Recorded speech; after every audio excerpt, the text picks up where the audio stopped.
The topic is the perpetuation of the revolving door syndrome, and we have to talk about the so-called revolving door syndrome, Reverend KWalker. And of course, Reverend Walker, let's pick up during this second segment and give you an opportunity to talk about a system that is all a part of this revolving door system, and that is the parole system. Let's talk about parole in the state of Tennessee. Well, one of the things that I want to say about that is, when I'm talking about perpetuating the revolving door syndrome, we always look at crime in our society. Politicians run on, let's get tough on crime, let's do this and let's do that.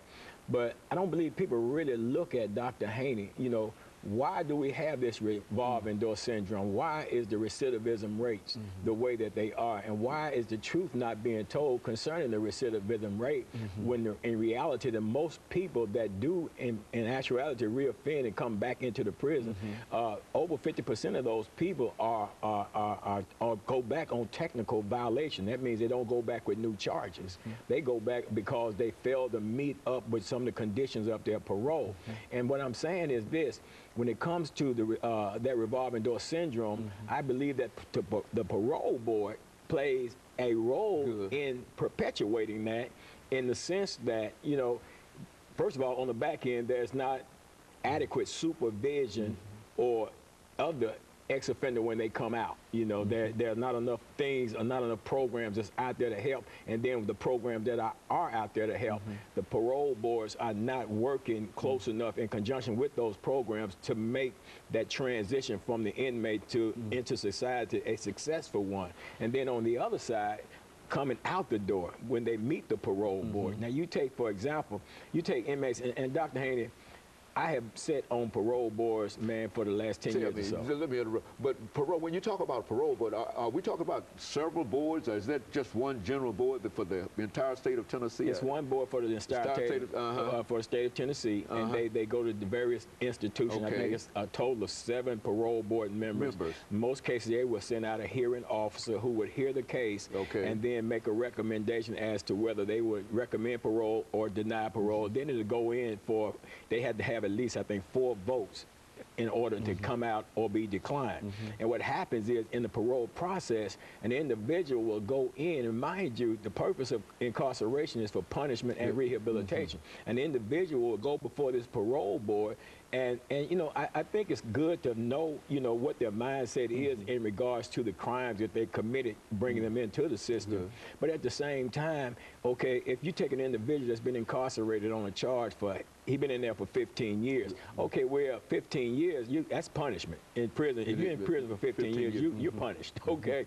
Now, what needs to be looked at is, what has that person done during that 15-year period of time? Have they involved themselves in the various programs? Have they gotten their GED? Have they picked up a skill or a trade or anything like that?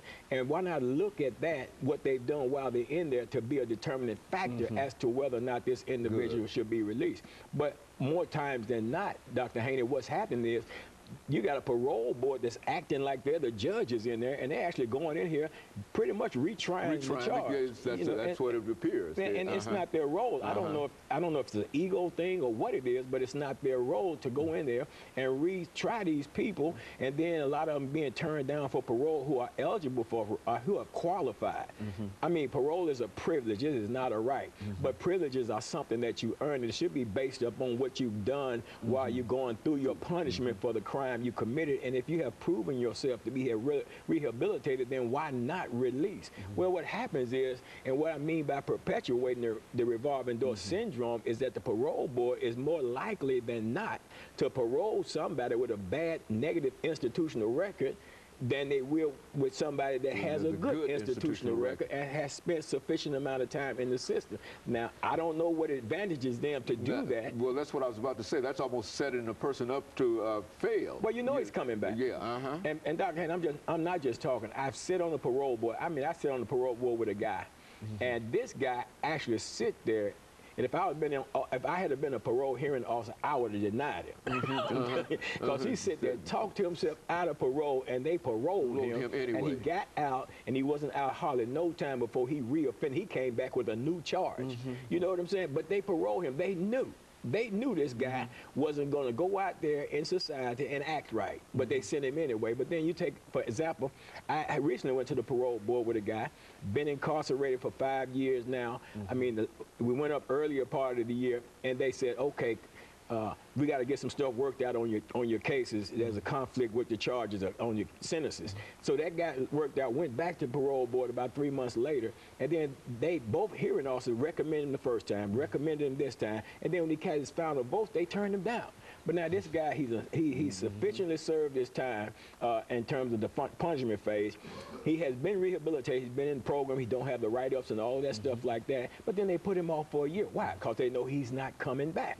You know what I'm saying? So the people that's going to come back get out. Get out, and the people who might not come back, they try to keep them as long as. Absolutely. And there's another gentleman, Dr. Haney, down in another institution, and I don't want to call these guys' name because the parole board, the way they're doing this guy already anyway, I mean, if I mention his name, they'd probably retaliate against him, you know what I'm saying?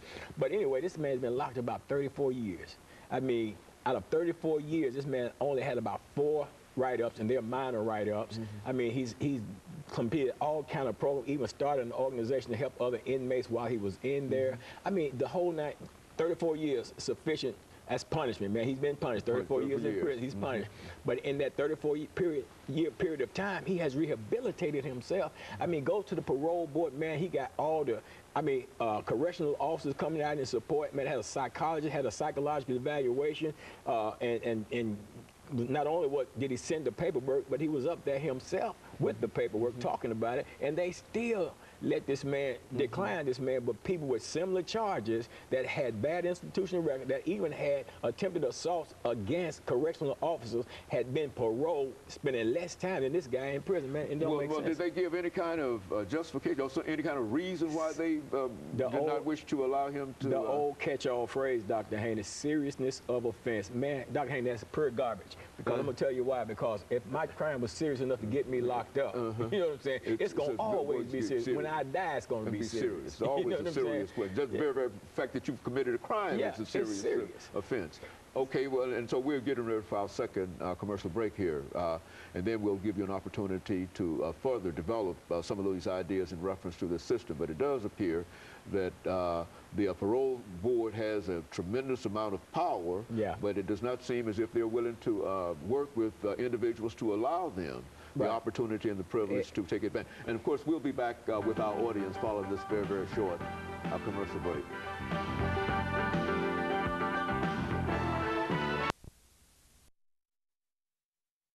Revolving door syndrome, and we're